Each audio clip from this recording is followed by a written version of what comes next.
Toyota teamed up with a group called Team 4Runner to put on an event called Destination Outdoor. The idea is to have a group of Toyota-specific overland and off-road enthusiasts to hang out for a night of camping. Toyota, being a sponsor of this event, invited a handful of folks to fly in a few days early so that we could off-road and camp our way to the party under the Colorado stars. The trails were epic, the vehicles were great, and the state of Colorado needs to settle down because the scenery was beautiful as f***.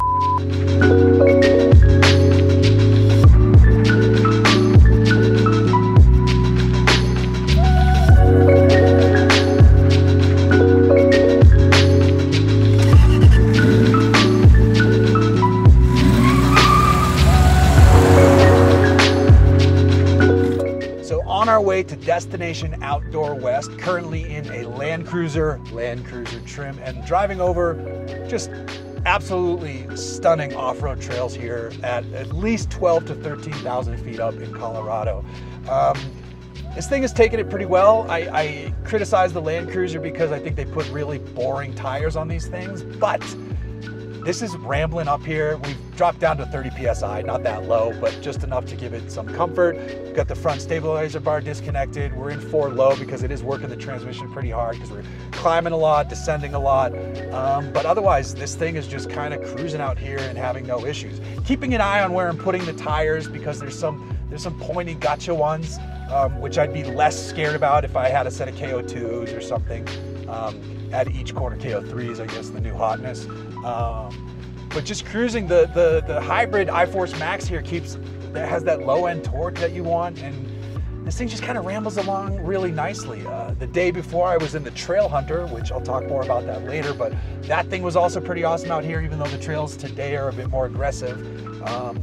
I'm waiting to do some video on the Trail Hunter when I can have a bit more fun in that one. But out here in gorgeous Colorado, on our way to meet some absolutely insane Toyota fanatics at this Destination Outdoor event.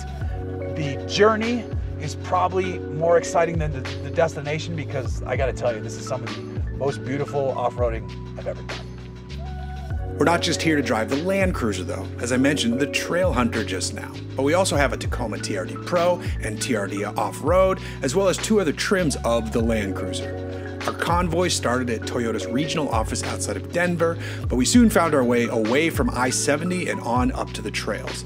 The views were epic on days 1 and 2, and the air was thin, which makes for less required beverages when you're sitting around the campfire come nighttime.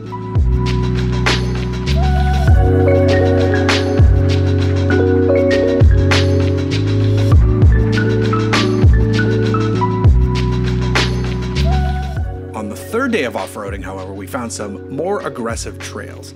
The team that planned our route had a bit more fun in store on this day. The scenery was more tightly enclosed, so the focus was on the trucks and their capability. First, let me talk about the Trail Hunter. Of the new Tacoma options available, this one is my favorite. The suspension is more simple than the TRD Pro, but it's a setup from Old Man Emu, which makes great running gear. There's ARB components all over the place. You have a set of rigid color selectable fog lights up front, plus the big light bar if you really need it. And my favorite bit of Trail Hunter kit is the air compressor hidden away in the bed of the truck. We used this to air up a bunch of the vehicles in our group after we finished with a trickier section of trail running. It's a set it and forget it setup too. So you dial in the PSI you want and walk away while it airs you up where you want to be. The TRD Pro, of course, was great too. While I think the seats are a bit on the gimmicky side, I think to truly test them, I need to be running out in the desert at higher speeds and actually jumping this thing. Otherwise though, the truck had no problem walking over any obstacles in its way, but that's to be expected. What surprised me was how well the Land Cruisers did. I'm no fan of those stock tires Toyota puts on these, but we scrambled up some stuff I was sure would give this truck much more of a workout. That wasn't the case at all. Every version of the Tacoma and Land Cruiser that was in our group had 0 issues on the trails. Once done wheeling on day 3, it was time to go mingle with the Toyota-obsessed folks attending Destination Outdoor. Every single person I met was happy to talk off-road fun, regardless of the fact I kept bringing up the excellence of the first-gen Montero. Lots of folks brought their dogs, everyone was eager to hand out a beer or some stickers, and everyone was smiling and enjoying themselves. If you're near a future Destination Outdoor event, I recommend you make the time to attend one.